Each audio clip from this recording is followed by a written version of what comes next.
जय हिंद दोस्तों, आज के सेशन में हम डिस्कस करेंगे इंडियन डिफेंस एस्टेट सर्विस के बारे में। एक ऐसी सर्विस जिसमें मुझे खुद 7 साल का एक्सपीरियंस है।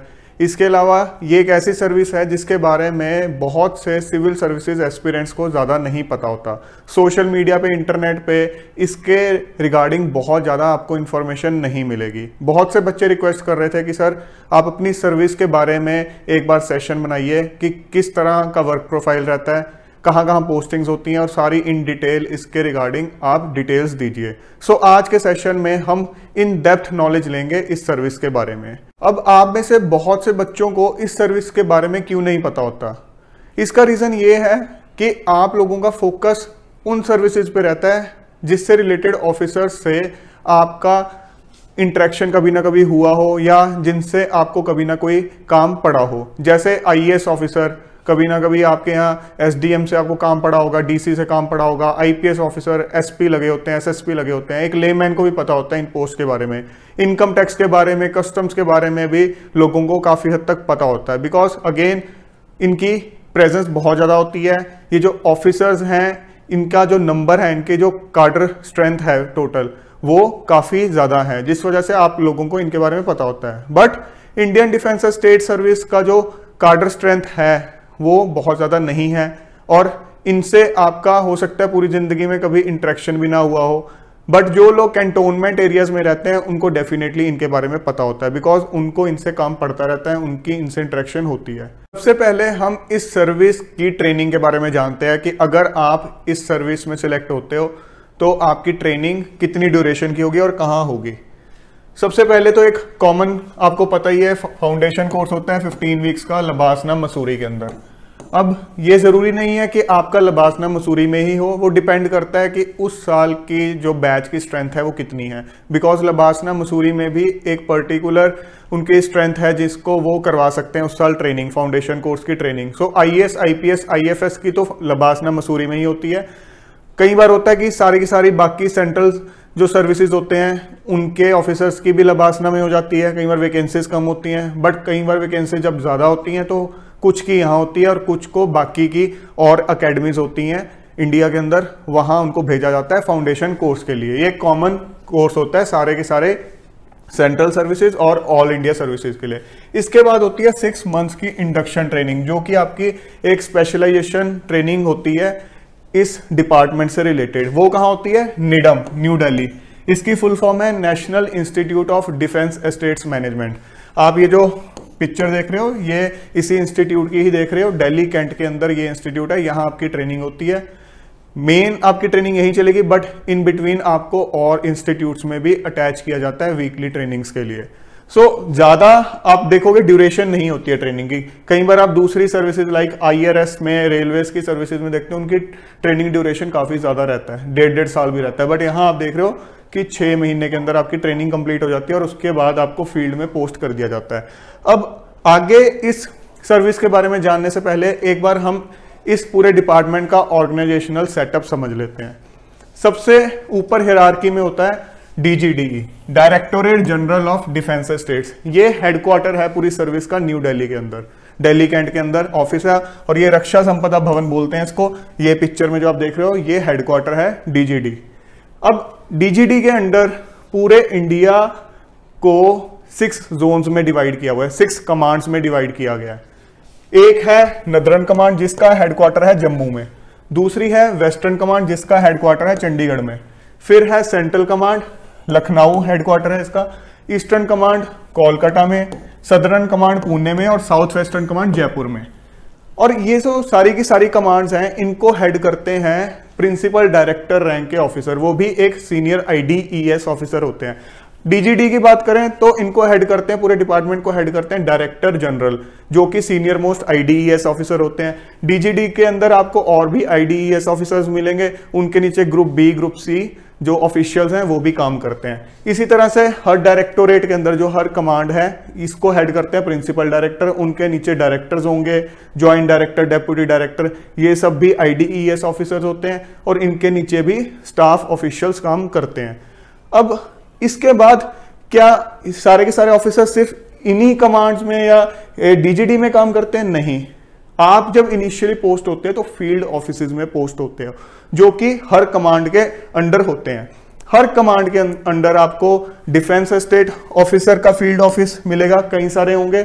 ऐसे ही चीफ एग्जीक्यूटिव ऑफिसर के फील्ड ऑफिसेज होंगे। तो इनको हम बोलते हैं, जो इन पोस्ट पे लगे होते हैं, फील्ड ऑफिसर। और सीईओ की पोस्ट इस डिपार्टमेंट की सबसे ज्यादा अट्रैक्टिव पोस्ट है। वो अभी हम जानेंगे आगे कि क्या ऐसा खास है इस पोस्ट के अंदर जो कि इसको एक काफी अट्रैक्टिव पोस्ट बनाती है। ये जो 6 कमांड्स हमने पिछली स्लाइड में डिस्कस की थी, इनके अंडर जो कुल मिला के चीफ एग्जीक्यूटिव ऑफिसर की जो पोस्ट होती हैं वो होती हैं 62। ये जो चीफ एग्जीक्यूटिव ऑफिसर हैं ये कैंटोनमेंट बोर्ड के ऑफिसर्स होते हैं, सेक्रेटरी होते हैं कैंटोनमेंट बोर्ड के। तो टोटल 62 कैंटोनमेंट बोर्ड्स हैं जिनके ये सीईओ लगते हैं। इसके अलावा 37 डिफेंस एस्टेट ऑफिसेज हैं, मतलब सर्कल होते हैं। जितनी भी डिफेंस लैंड है पूरे इंडिया की, उसको अलग अलग जोन्स में डिवाइड किया हुआ है। तो डिफेंस एस्टेट ऑफिस जो है सर्कल वाइज वो टोटल 37 है, जहां पे IDES ऑफिसर पोस्टेड होते हैं। इसके अलावा कुछ ADO लेवल के, assistant defence estate officer level के भी ऑफिसेज होते हैं, बट हम उनको यहाँ पे नहीं डिस्कस करेंगे बिकॉज यहाँ हम सिर्फ IDES की बात कर रहे हैं। तो IDES या तो डिफेंस स्टेट ऑफिसर लगेगा या फिर चीफ एग्जीक्यूटिव ऑफिसर लगेगा। जो आप फोटो देख रहे हो ये है केंद्रीय सदन की। इस केंद्रीय सदन की बिल्डिंग के अंदर principal directorate of defence state western command का ऑफिस है, जो कि जो वेस्टर्न कमांड के फील्ड ऑफिसर्स हैं उनको मैनेज करते हैं, उनको हेड करते हैं। अब आगे हम समझने जा रहे हैं अब सीईओ की फंक्शनिंग। सीईओ पोस्ट क्या है, चीफ एग्जीक्यूटिव ऑफिसर की पोस्ट क्या है। जिसने भी थोड़ा बहुत इंडियन डिफेंस स्टेट सर्विस के बारे में समझा होगा या कभी उनसे इंटरेक्ट किया होगा तो डेफिनेटली इस पोस्ट के बारे में उन्होंने काफी सुना होगा कि ये पोस्ट बड़ी अट्रैक्टिव पोस्ट है, यहाँ बहुत फैसिलिटीज मिलती हैं। ये बात बिल्कुल सही है। इस पोस्ट के अंदर जो आपको अथॉरिटी फील होती है, जिस तरह के डाइवर्सिफाइड वे से आप काम कर सकते हो, जिस तरह की फैसिलिटीज आपको मिलती हैं, वो अपने आप में एक बहुत ही अच्छे लेवल की हैं। आपका सेटिस्फेक्शन लेवल इस पोस्ट पे रहते हुए काफी अच्छा रहता है। जो हम एक सिविल सर्विसेज की तैयारी करते हैं सोच के कि हमें एक बढ़िया सी सरकारी गाड़ी मिले, बढ़िया सा बंगला मिले, हमें वहां पे सर्वेंट्स भी मिले और उसके बाद ड्राइवर मिले हों और बहुत सी फैसिलिटीज मिले हों, अथॉरिटी फील हो, इंडिपेंडेंटली हम डिसीजंस ले सकें, वो सब की सब चीजें आपको इस पोस्ट पे मिलती हैं। होता क्या बेसिकली, इंडिया के अंदर टोटल 62 कैंटोनमेंट्स हैं। हर कैंटोनमेंट को चलाता कौन है, कैंटोनमेंट बोर्ड, जो कि एक लोकल बॉडी है। जैसे हम किसी शहर में सुनते हैं म्युनिसिपल कॉरपोरेशन, वैसे ही एक कैंटोनमेंट में जो लोकल बॉडी होती है वो होती है कैंटोनमेंट बोर्ड। एक ऑटोनोमस बोर्ड है, ये ऑटोनोमस बॉडी है। इसके अंदर मेंबर्स होंगे, जैसे कि म्युनिसिपल कॉरपोरेशन में आप देखते हो म्युनिसिपल कमिश्नर जो कि एक IAS ऑफिसर होता है, वो होता है, मेयर भी होते हैं, इलेक्टेड जो मेंबर्स होते हैं MC जिनको आप बोलते हैं वो भी होते हैं। ऐसे ही कैंटोनमेंट बोर्ड में भी इलेक्टेड मेंबर्स होते हैं अलग अलग वार्ड से। इसके अलावा जो इनके प्रेसिडेंट ऑफ कैंटोनमेंट बोर्ड होते हैं वो उस कैंटोनमेंट के स्टेशन कमांडर होते हैं जो कि आर्म्ड फोर्सेस से हैं। जो एक CEO होता है, जो IDES ऑफिसर है, वो होता है सेक्रेटरी कैंटोनमेंट बोर्ड का। इसके अलावा आर्म्ड फोर्सेस की तरफ से कुछ नॉमिनेटेड मेंबर्स भी होते हैं। सो ये पूरा बोर्ड मिलके डिसाइड करता है कि किस तरह से कैंटोनमेंट को डेवलप किया जाए, बिकॉज यहाँ पे सिविलियन पॉपुलेशन भी है, उसके अलावा आर्म्ड फोर्सेस के पर्सनल भी यहाँ रह रहे हैं। तो यहाँ की डेवलपमेंट दोनों के इंटरेस्ट को देखते हुए ही की जाएगी। तो कैंटोनमेंट बोर्ड के काम क्या कुछ होते हैं, tax collection.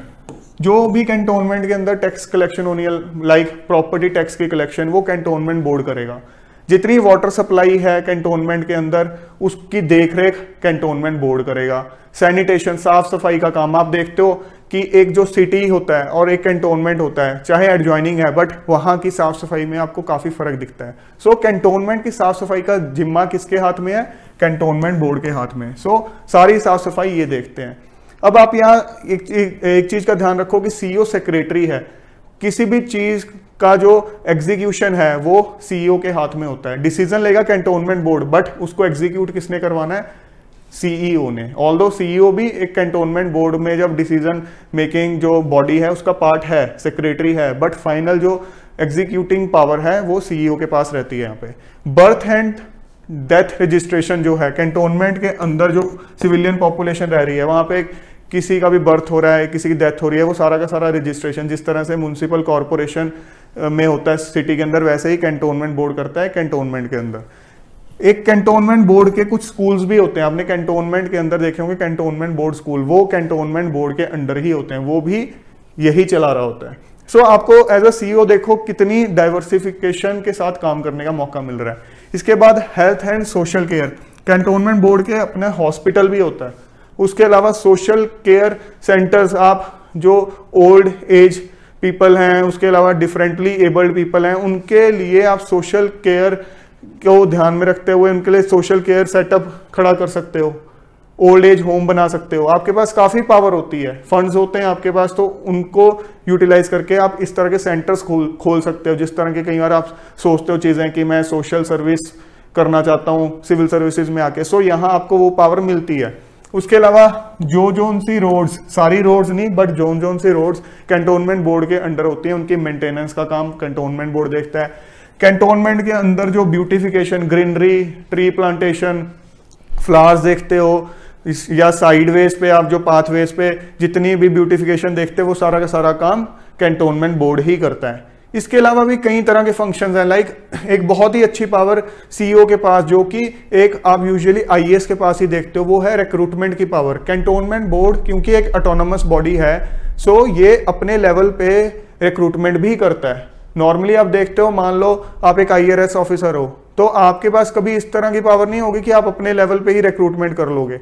Central government recruitment करेगी, मिनिस्ट्री ऑफ फाइनेंस करेगी, वो आपके यहाँ पोस्ट करेगी, बट आप अपने ऑफिस के लिए कैंटोनमेंट बोर्ड का जो स्टाफ है वो कैंटोनमेंट बोर्ड अपने लेवल पे ही रिक्रूटमेंट करता है। आप ही एडवर्टाइज करते हो पोस्ट को, उसके बाद एग्जाम भी आप ही कंडक्ट करते हो, इंटरव्यू वगैरह जो भी रिक्वायर्ड है सबका सब आप ही करते हो, चाहे वो स्कूल के अंदर टीचर्स की रिक्रूटमेंट हो, हॉस्पिटल के अंदर नर्स डॉक्टर की रिक्रूटमेंट हो, आपके अपने जो सैनिटेशन का स्टाफ है, कोई भी स्टाफ है, सबकी रिक्रूटमेंट आप करते हो।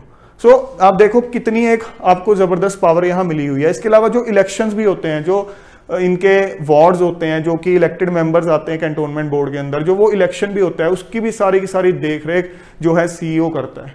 तो यहाँ पे आपको वो एक अलग सा एक्सपोजर उस तरह का भी मिलता है। बेसिकली अगर आप देखोगे तो एक सीईओ की जो पोस्ट है वो एक म्युनिसिपल कमिश्नर की तरह काम करता है। एक आईएएस ऑफिसर जो है म्युनिसिपल कमिश्नर रहते हुए उसके काफी अथॉरिटी रहती है उस सिटी को लेके, सो उसका काम कैंटोनमेंट को लेके वही होता है। बट आप ये समझ लो कि एक सिटी के अंदर कंपैरेटिवली थोड़ी ज्यादा पॉपुलेशन होती है, कैंटोनमेंट में थोड़ी कम होती है, बट ऑलमोस्ट सिमिलर होता है, ऑन दी सेम लाइंस। अब अगर हम बात करें फैसिलिटीज की, एक सीईओ को किस तरह की फैसिलिटीज मिलती हैं, तो एक बहुत ही बढ़िया गाड़ी आपको मिलेगी डेफिनेटली। एक सीईओ को बहुत अच्छी गवर्नमेंट सरकारी गाड़ी मिलती है। इसके अलावा अगर हम बात करें ऑफिस की, तो ऑलमोस्ट हर सीईओ की पोस्ट के ऊपर आपको बढ़िया सा एक ऑफिस मिलेगा। ये जो ऑफिस आप देख रहे हो, ये मेरी फर्स्ट पोस्टिंग ऑफिस है, कसौली का ऑफिस है, जब मैं वहां पे सीईओ था। सो जो सीईओ की पोस्ट होती है वो आपको फर्स्ट पोस्टिंग में ही मिल जाती है। और ये सर्विस थोड़ी इस लिहाज से भी यूनिक है कि आपको जो फर्स्ट पोस्टिंग मिलेगी एज अ सीईओ, उसमें जो आपकी फैसिलिटीज होंगी वो देख के आपके कई बार बैचमेट्स चौंक जाते हैं, क्योंकि जो सीईओ के लेवल पे आपको फैसिलिटीज मिलती हैं वो आप कंपेयर कर सकते हो जो एक डीसी को फैसिलिटीज मिलती हैं। तो आपका अगर कैंटोनमेंट में किसी डीसी का बंगला होगा, तो आपका अगर बंगला होगा ऑलमोस्ट सेम लेवल का ही बंगला होगा। तो एज अ सीईओ आपको एक बढ़िया सा इंडिपेंडेंट ऑफिस मिलेगा। इंडीड आपकी ऑफिस की बिल्डिंग के अंदर अलग अलग और सेक्शंस बने होंगे जहां पे आपके बाकी के ऑफिशियल्स काम कर रहे होंगे, जो आपके सबऑर्डिनेट ऑफिशियल्स होंगे वो काम कर रहे होंगे। बहुत से ऑफिशियल्स आपके फील्ड में भी रहेंगे, बट कुछ का जो काम होता है वो ऑफिस में बैठ के करने वाला होता है, तो वो आपके ऑफिस की बिल्डिंग में उनके अलग अलग सेक्शंस होंगे। यहाँ जो मैं आपको ये दूसरी जो पिक्स दिखा रहा हूँ, ये डक्षाई का सीईओ का ऑफिस है। ये मैं पिक्स आपको इसलिए दिखा रहा हूँ ताकि आपको थोड़ा आइडिया हो जाए कि आपको जो इंफ्रास्ट्रक्चर मिलेगा एज अ सीईओ वो काफी अच्छा मिलेगा। अच्छे अच्छे ऑफिसेस बने हुए हैं सारे के सारे कैंटोनमेंट्स के अंदर।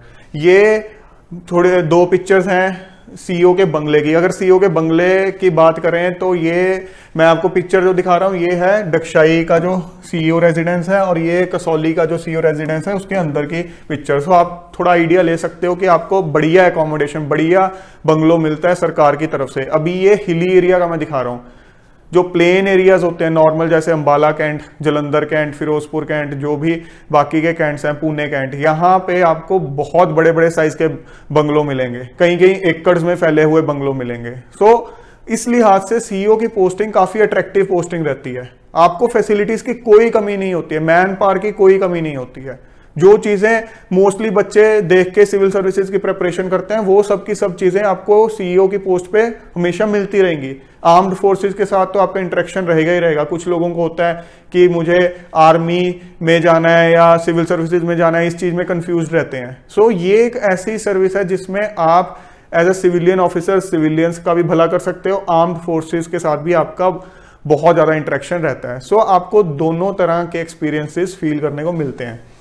अब अगर हम बात करें दूसरी पोस्ट, जो फील्ड पोस्टिंग है दूसरी, डिफेंस एस्टेट ऑफिसर की, उसकी बात करने से पहले यहाँ एक पॉइंट डिस्कस करना जरूरी है कि आपके दिमाग में क्वेश्चन आ रहा होगा कि ये जो चीफ एग्जीक्यूटिव ऑफिसर की पोस्ट या डिफेंस एस्टेट ऑफिसर की पोस्ट है, क्या ये एक ही बार मिलती है या मल्टीपल टाइम्स मिलती है? तो उसका आंसर ये है कि एज एन आईडीएस ऑफिसर आपके इनिशियली 15 से 18-20 साल डिपेंडिंग अपॉन योर प्रमोशन आपकी जो पोस्टिंग्स हैं वो सीईओ डीओ ही चलती रहेंगी। कभी आपको सीईओ लगा दिया जाएगा, कभी आपको डिफेंस एस्टेट ऑफिसर लगा दिया जाएगा किसी सर्कल का। सो ये मिक्स चलती रहेंगी, कोई हार्ड एंड फास्ट नहीं है कि पहले आपको सीईओ की मिल गई तो उसके बाद डीओ की मिलेगी। हो सकता है मल्टीपल टाइम्स आपको सीईओ मिलती चली जाए और बीच में जाके कहीं डीओ मिले। हो सकता है आपको सीईओ मिलने का मल्टीपल टाइम्स आपको डिफेंस एस्टेट ऑफिसर की पोस्ट मिल जाए। लाइक मेरे केस में मेरी पहली पोस्टिंग थी सीईओ कसौली एंड डगशाई, वहां का ज्वाइंट चार्ज मिला था। उसके बाद defence estate officer Chandigarh circle, then defence estate officer Jalandhar circle. So ये चीज जो है कुछ लोगों को सही लगती है कि ठीक है हमें सीईओ की पोस्ट अच्छी लगती है, सो हमारे जो इनिशियली 15 से 20 साल हैं उसके अंदर हमें सीईओ की पोस्ट मल्टीपल टाइम्स मिलेगी। सो हमारे जो एक फैसिलिटीज का हमारा चार्म था, सरकारी गाड़ी फैसिलिटीज इन सब का, वो फुलफिल हो रहा है वहां पे। बट कुछ लोगों को लग सकता है कि एक स्टेग्नेशन वाली फीलिंग कि बार बार उसी तरह का वर्क प्रोफाइल मिलता जा रहा है। एक नेगेटिव पॉइंट आपको ये भी लग सकता है कि इनिशियली कुछ साल की सर्विस करने के बाद आप एक बहुत बड़े कैंटोनमेंट के सीईओ लग गए, बट कुछ सालों के बाद आप उससे छोटे साइज के कैंटोनमेंट के सीईओ लग गए, बिकॉज जो कैंटोनमेंट्स हैं वो लिमिटेड नंबर है उनका। ऐसा कोई हार्ड एंड फास्ट रूल नहीं है कि आप सीनियर हो जाओगे इस लेवल तक तो ही आप एक बड़े कैंटोनमेंट के सीईओ लगोगे। कई बार आपसे जूनियर ऑफिसर आपसे बड़े कैंटोनमेंट का सीईओ लगा होता है। सो इस तरह की चीजें आपको नेगेटिव लग भी सकती हैं। सो ये पर्सन टू पर्सन डिपेंड करता है। अब हम बात करते हैं कि एक डिफेंस एस्टेट ऑफिसर, उसका काम क्या होता है। एक सीईओ का काम और एक डिफेंस एस्टेट ऑफिसर का काम टोटली डिफरेंट है। सीईओ काम कर रहा है एक ऑटोनोमस बॉडी के अंदर, बट डिफेंस एस्टेट ऑफिसर जो काम कर रहा है वो डायरेक्टली रिपोर्ट कर रहा है एक तरह से मिनिस्ट्री को। अपने डिपार्टमेंट की हिरार्की के थ्रू वो मिनिस्ट्री को ही रिपोर्ट कर रहा है। यहाँ ऑटोनोमस बॉडी वाला काम नहीं है। यहाँ जिस तरह से सेंट्रल गवर्नमेंट के ऑफिस होते हैं, फील्ड ऑफिस होते हैं, उस तरह का काम है। सो डिफेंस एस्टेट ऑफिसर किस तरह के काम करते हैं? Land acquisition and survey. Defence के लिए लैंड एक्वायर करने में बहुत बड़ा रोल रहता है डिफेंस एस्टेट ऑफिस का।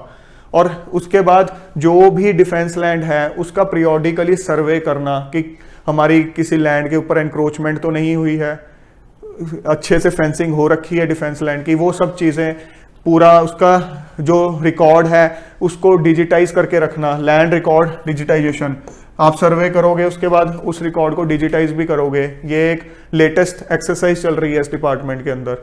इसके अलावा मैनेजमेंट ऑफ बंगलोज, लाइक अगर हम defence estate office Jalandhar circle की बात करें तो उनके under Jalandhar cantt, Amritsar cantt, Firozpur cantt, ये सब कैंट भी आते हैं। उसके अलावा इन कैंट्स के बाहर जो डिफेंस पॉकेट्स हैं, डिफेंस लैंड्स हैं, वो भी सब उनके अंडर आएंगे उस सर्कल के अंडर।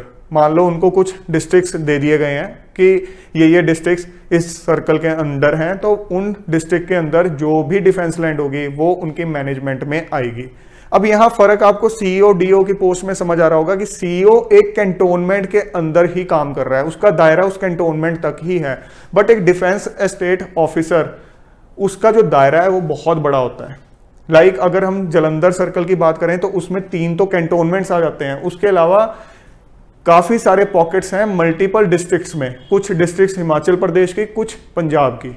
सो इस तरह से फर्क है। काम जो है टोटली डिफरेंट है, बिल्कुल डिफरेंट काम है।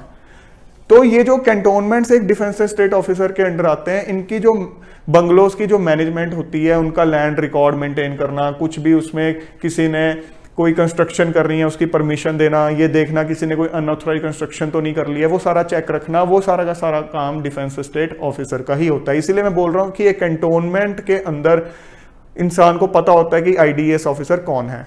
इसके बाद एनक्रोचमेंट रिमूवल, डिफेंस लैंड पे अगर मान लो किसी ने एनक्रोचमेंट कर ली, अनऑथराइज कंस्ट्रक्शन कर दी, तो उसको रिमूव करवाना, वो सारा काम भी एक डिफेंस एस्टेट ऑफिसर का होता है। लाइक हम सिटीज में सुनते हैं स्टेट ऑफिसर का ये काम होता है, ऐसे ही डिफेंस लैंड के लिए ये काम एक डिफेंस एस्टेट ऑफिसर का होता है। इसके अलावा disposal of trees on defence land, मान लो आर्म्ड फोर्सेस का कोई प्रोजेक्ट है जो उन्होंने डिफेंस लैंड पे बनाना है, तो अगर उस जगह पे ट्रीज हैं तो अगर उनको कट करने की जरूरत है तो उसकी ऑक्शनिंग का प्रोसेस, सारा का सारा प्रोसेस डिफेंस एस्टेट ऑफिस ही करता है। हैंडलिंग ऑफ लिटिगेशंस, ये बहुत इंपॉर्टेंट एक फंक्शनिंग रहती है डिफेंस एस्टेट ऑफिसर की।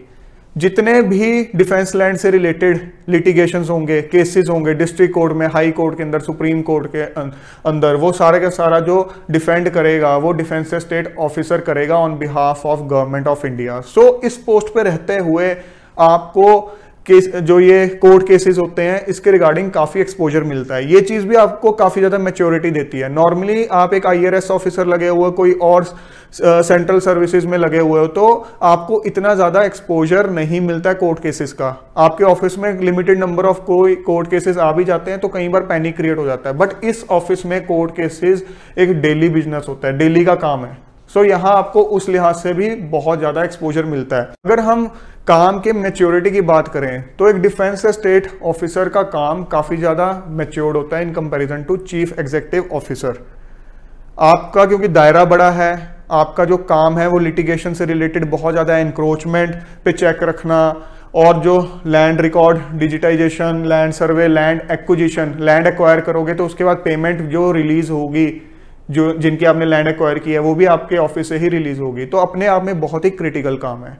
सो आई थिंक अब आपको ओवरव्यू मिल गया डिफेंस स्टेट ऑफिसर की फंक्शनिंग का। अब अगर हम बात करें कि एक डिफेंस स्टेट ऑफिसर, एक DEO को किस तरह की फैसिलिटीज मिलती हैं, तो आपको एक गवर्नमेंट व्हीकल मिलेगा, आपको ड्राइवर मिलेगा, तो उस लिहाज से आपको टेंशन करने की जरूरत नहीं है कि क्योंकि एक फील्ड ऑफिस है तो आपको आपके लिए एक डेडिकेटेड सरकारी गाड़ी मिलेगी। कोई ऐसा नहीं होगा जैसे कई बार आप सोचते हो कि फर्स्ट पोस्टिंग पे कॉमन एक गाड़ी होगी पूरे बिल्डिंग में जो ऑफिसर्स लगे हो, नहीं, क्योंकि यहाँ फील्ड ऑफिस के अंदर खुद ही ऑफिस के एक मालिक हो, तो आपको एक डेडिकेटेड ऑफिशियल व्हीकल मिलता है। इसके अलावा अगर हम ऑफिस इंफ्रास्ट्रक्चर की बात करें तो मोस्ट ऑफ द स्टेशंस पे आपको एक अच्छा ऑफिस मिलेगा, आपका एक इंडिपेंडेंट ऑफिस होगा, बाकी का स्टाफ जो आपका नीचे आपका काम कर रहा है स्टाफ, वो अलग उसी बिल्डिंग के अंदर अपने रूम्स में काम कर रहे होंगे, बट आपका जो एक ऑफिस होगा एक इंडिपेंडेंट ऑफिस होगा। लाइक ये जो ऑफिस है ये defence estate officer Chandigarh circle का है, ये आप जो देख रहे हैं ऑफिस, ये वहां का है। अगर हम एकोमोडेशन की बात करें तो आपको इतनी बड़ी एकोमोडेशन नहीं मिलेगी जितनी आपको CEO के रैंक पे मिलती है। अब ये भी आपको थोड़ी अजीब सी चीज लगेगी, बट ये एक फैक्ट है। आपकी फर्स्ट पोस्टिंग हो जाएगी एज अ CEO तो आपको बहुत बड़ा बंगला मिलेगा, उससे अगली पोस्टिंग हो जाएगी आपकी डिफेंस स्टेट ऑफिसर, आपको मिलेगी एकोमोडेशन डिसेंट मिलेगी, बट उसके कंपैरिजन में आपको वो छोटी लगेगी। सो ये मिक्स चलता रहेगा, और ये भी नहीं है कि कोई स्टैंडर्ड साइज है कि इसी साइज की एकोमोडेशन मिलनी है। हो सकता है किसी स्टेशन पे डिफेंस स्टेट ऑफिसर की एकोमोडेशन काफी बड़ी हो, सो वो चीज वेरी करती है। लाइक ये जो आप देख रहे हो ये defence estate officer Jalandhar circle का रेजिडेंस है, ये वहां की एकोमोडेशन है। यहाँ पे ये चीज डिस्कस करनी जरूरी है कि जब एक IDS ऑफिसर एक कमांड में पोस्टेड होता है या फिर DGD में, जो कि दिल्ली में हेडक्वार्टर है, वहां पोस्टेड होता है, तो तब किस टाइप की फैसिलिटीज मिलती हैं। तब आपको इंडिपेंडेंट गवर्नमेंट व्हीकल नहीं मिलेगा। एक कमांड का हो सकता है 2-3 गाड़ियां हो, जब आपको कोई ऑफिशियल काम हो उनमें से आप कोई गाड़ी यूज कर लो। ऐसे DGD ऑफिस के अंदर एक सेंट्रल पूल ऑफ कार होगा, जब आपको कोई ऑफिशियल काम होगा आप वो यूज कर सकते हो, बट आपका कोई इंडिपेंडेंट गाड़ी, इंडिपेंडेंट कोई ड्राइवर आपको अलॉटेड नहीं होगा। इस तरह से अगर हम एकोमोडेशन की बात करें तो जिस तरह से सेंट्रल सर्विसेज वालों के लिए जो अलग से एकोमोडेशन बनी होती है, उस पूल में से ही आपको एकोमोडेशन मिलेगी। आपका कोई डेडिकेटेड एक बंगलो नहीं होगा कि हाँ इस पोस्ट पे जब आप पोस्टेड हो कमांड के अंदर, या फिर जब आप DGD ऑफिस के अंदर पोस्टेड हो तो आपको एक डेडिकेटेड बंगला मिलेगा। ये सब चीज़ें आपको एक कमांड में प्रिंसिपल डायरेक्टर जो कि एक हाईएस्ट रैंकिंग ऑफिसर होता है आईडीएस का, उस कमांड में, या फिर डीजीडी जो कि पूरे डिपार्टमेंट का एक डायरेक्टर जनरल है, उस पोस्ट पे मिलती हैं। उसके अलावा बाकी की पोस्ट पे आपको इस तरह की चीज़ें नहीं मिलेंगी। इसके बाद हम बात करते हैं लाइफस्टाइल की, कि एक आईडीएस ऑफिसर का लाइफस्टाइल किस तरह का होता है।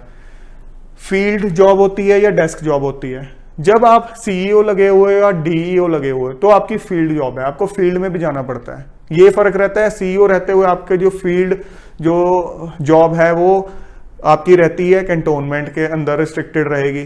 डीईओ जब आप रहते हो तो आपके जो फील्ड विजिट्स हैं वो फैल जाती हैं काफ़ी दूर तक, क्योंकि आपके अंडर काफ़ी ज़्यादा डिफेंस लैंड है। सो आपको कई बार जाना भी पड़ता है, ऐसा नहीं है बहुत फ्रिक्वेंटली जाना पड़ेगा, बट आप जा सकते हो और कई सिचुएशन में आपको जाना ही पड़ेगा। सो कुछ लोगों को जैसे घूमने फिरने का, ट्रैवल करने का शौक होता है, तो उनके लिए डीईओ की पोस्ट काफ़ी अच्छी पोस्ट है। अगर हम बात करें डेस्क जॉब की, यस, इन बिटवीन आपको ये जॉब डेस्क जॉब भी लगेगी। जब आप कमांड्स में पोस्टेड हो, डीजीडी में पोस्टेड हो, तो आपको ये एक डेस्क जॉब लगेगी, तब आपका काम ऑफिस तक ही रिस्ट्रिक्टेड रहेगा। इसके बाद हम बात करते हैं पब्लिक इंटरेक्शन की। पब्लिक इंटरेक्शन सीईओ की पोस्ट पे सबसे ज्यादा रहता है, क्योंकि वहां पे आप एक, मैंने बताया था, म्युनिसिपल कमिश्नर की तरह हो एक छोटे स्केल के ऊपर, कंपैरेटिवली छोटे स्केल के ऊपर, तो पब्लिक इंटरेक्शन डेफिनेटली रहेगा, बहुत ज्यादा रहेगा। तो जिन लोगों को शौक होता है कि मैं पब्लिक के साथ डील करूं, तो उनके लिए सीईओ की पोस्ट काफी अच्छी पोस्ट है। डीओ की पोस्ट पे भी पब्लिक इंटरेक्शन रहता है, बट सीईओ से कंपैरेटिवली कम रहेगा, इतना ज्यादा नहीं रहेगा, सीईओ से कंपैरेटिवली कम रहेगा। बट दोनों पोस्ट के ऊपर अगर हम बात करें इंटरेक्शन विद आर्म्ड फोर्सेस, वो बहुत ज्यादा रहता है। सो आप जब फील्ड में पोस्टेड हो तो आप आर्म्ड फोर्सेस के साथ वीकली बेसिस पे बहुत ज्यादा इंटरेक्ट करते हो, कई बार डेली बेसिस पे भी होता है, डिपेंड करता है situation to situation. Work life balance की बात करें तो इस सर्विस में वर्क लाइफ बैलेंस अच्छा रहता है। वीकेंड आपका मोस्ट ऑफ द केसेस में ऑफ रहता है, अनलेस एंड अनटिल कोई बहुत ज्यादा इमरजेंसी वाला केस आ जाए, वो बात अलग होती है, कोई सिचुएशन ऐसी आ जाए, but most of the cases के अंदर वर्क लाइफ बैलेंस अच्छा रहता है। सो अगर आप वर्क लाइफ बैलेंस के लिहाज से बात करो, फैसिलिटीज के लिहाज से बात करो, तो जब आप फील्ड में पोस्टेड हो तो ये सर्विस बहुत अच्छी सर्विस है। इसके बाद प्रेशर एंड चैलेंजेस। प्रेशर और चैलेंजेस हर सर्विस में अपने अपने टाइप के होते हैं। क्योंकि एक सेंट्रल सर्विस है तो इसकी ये ब्यूटी रहती है कि स्टेट गवर्नमेंट बिल्कुल भी इंटरफेयर नहीं कर सकती। सो कई लोगों को जो डर होता है पॉलिटिकल इंटरफेरेंस, इस तरह के जो डर होते हैं, वो सेंट्रल सर्विसेज में ऑलमोस्ट नेग्लिजिबल होते हैं। चाहे आप आईआरएस ले लो, चाहे ये ले लो, चाहे रेलवेज की सर्विस ले लो, आप क्योंकि directly government of India, central government को रिपोर्ट कर रहे हो, सो इस तरह की चीजें कम होती है। बट चैलेंजेस तो रहते ही हैं, हर सर्विस में अलग टाइप के चैलेंजेस रहेंगे, हर पोस्टिंग पे अलग टाइप के चैलेंजेस रहेंगे। सो चैलेंजेस तो आपको लाइफ में मिलने भी चाहिए, तभी आपको सर्विस में या किसी भी काम में मजा आता है। इसके बाद हम बात करते हैं पोस्टिंग्स की, प्रमोशंस की। पोस्टिंग्स की मैंने आपको इनिशियली बताई दी है कि डीजीडी में आप पोस्टेड होते हो, कमांड्स में पोस्टेड होते हो, फील्ड ऑफिसेज में पोस्टेड होते हो। सो उसकी हम बात कर चुके हैं। प्रमोशंस की अगर हम बात करें तो प्रमोशंस इस सर्विस के अंदर कंपैरेटिवली आज की डेट में स्लो है। अगर आप IAS, IPS, IFS, IRS, income tax, इन सर्विसेज से कंपेयर करोगे तो आपको लगेगा कि प्रमोशंस कंपैरेटिवली स्लो हैं। इस वजह से कई बार आपको लगता है कि मेरा जो बैचमेट आईआरएस था या आईपीएस था वो प्रमोट हो गया थोड़ा अर्ली एक दूसरे स्केल के अंदर, बट मेरा प्रमोशन अभी ड्यू है। सो प्रमोशंस अभी कंपैरेटिवली स्लो हैं। ऑल्दो ग्रुप ए सर्विस है तो प्रमोशंस होते हैं, टाइमली होते हैं, बट कंपैरिजन करोगे दूसरी सर्विसेज के साथ तो आपको वो चीज फील हो सकती है। डेपुटेशन की हम बात करें, जो टेम्परेरी ऑफिसर्स सेंट्रल गवर्नमेंट में चले जाते हैं या स्टेट गवर्नमेंट में चले जाते हैं, वो जैसे बाकी सर्विसेज में आप जाते हो, इस सर्विस में भी वो चीज है, अवेलेबल है। सो आप सेंट्रल गवर्नमेंट में अलग अलग मिनिस्ट्रीज में डेपुटेशन पे जा सकते हो जब भी कोई अपॉर्चुनिटी निकलती है। स्टेट गवर्नमेंट में भी कई ऑफिसर्स इस डिपार्टमेंट से, इस सर्विस से डेपुटेशन पे गए हुए हैं। सो वो चीजें भी इसमें अवेलेबल हैं। ये सब की सब चीजें कॉमन है, जैसे आईएएस, आईपीएस, आईएफएस वाले या आईआरएस ऑफिसर्स जाते हैं, वैसे ही आप भी डेपुटेशन पे जा सकते हो। सो दोस्तों, ये एक ओवरव्यू था इंडियन डिफेंस एस्टेट सर्विस का। आई होप आपको क्लियर हो गया है काफी हद तक कि किस तरह की वर्क प्रोफाइल है, क्या पॉजिटिव है, क्या नेगेटिव है। ये सब चीजें जानने के बाद अब आपको असेस करना है कि आप इस सर्विस के लिए एक सही कैंडिडेट हो या नहीं हो। बहुत बच्चों के लिए ये एक सर्विस अच्छी सर्विस हो सकती है और कई बच्चों के लिए ये सर्विस उनके टेम्परामेंट को हो सकता है सूट ना करे। कई बच्चों को इसमें एंटर करके लगता है कि हम एक ऐसी सर्विस में आ गए हैं जिसके बारे में बाकियों को शायद नहीं पता था और हमारी ये ऑप्शन, हमारी ये जो चॉइस थी वो अच्छी रही, बट कुछ को लगता है कि नहीं हमारी ये चॉइस गलत हो गई है। तो ये आपके जो भी प्रायोरिटीज हैं, आपका टेम्परामेंट है, उस पर डिपेंड करेगा।